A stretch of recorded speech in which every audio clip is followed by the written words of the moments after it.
For today's message from the morning man. Now, how do you earn money?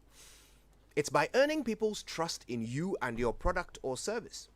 And how do you earn trust? Well, that's not as straightforward. In all our lives' endeavors, we always seek out people we can trust. When we're hiring a babysitter, when we're choosing political leaders, when we're picking a mechanic, when we're assessing potential romantic partners, even when we're buying tomatoes in the market, our minds will attempt a quick assessment of the trustworthiness of the individuals before we engage with them on any level.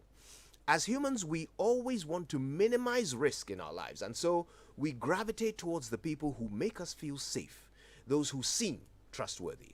Now, there are so many things that our brains look for in determining the trustworthiness of another human being. How they look, what clothes or car they have, how they sound, what other people say about them, and most importantly, our own past experiences of that person in question.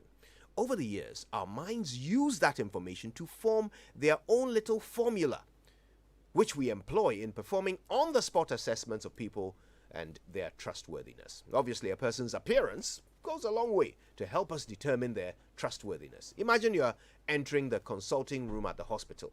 You go in, there's a woman in a white lab coat sitting at the desk with her glasses on her nose and a stethoscope around her neck, writing out prescriptions. If this woman then asks you what is wrong, would you doubt for a moment that she's a doctor?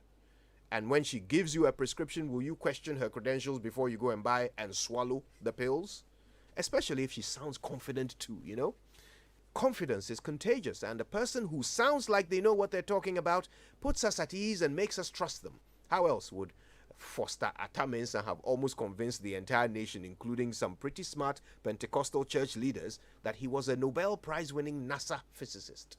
How else would someone call himself Dr. Fojo and convince all manner of people, from scholars to parliamentarians to diplomats to celebrities, that he represents the UN and is awarding them in the name of Kofi Annan?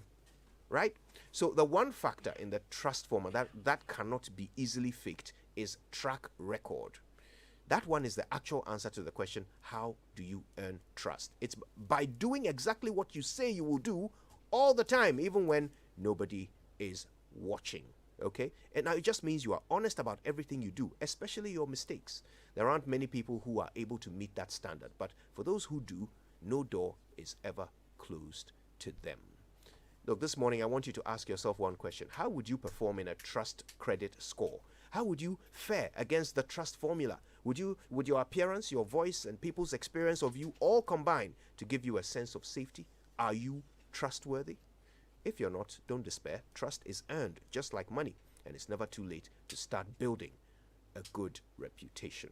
Start now and never stop. My name is Joy99.7, and I can't trust those who lie to me, so I won't lie to those who trust me. Good morning, Ghana.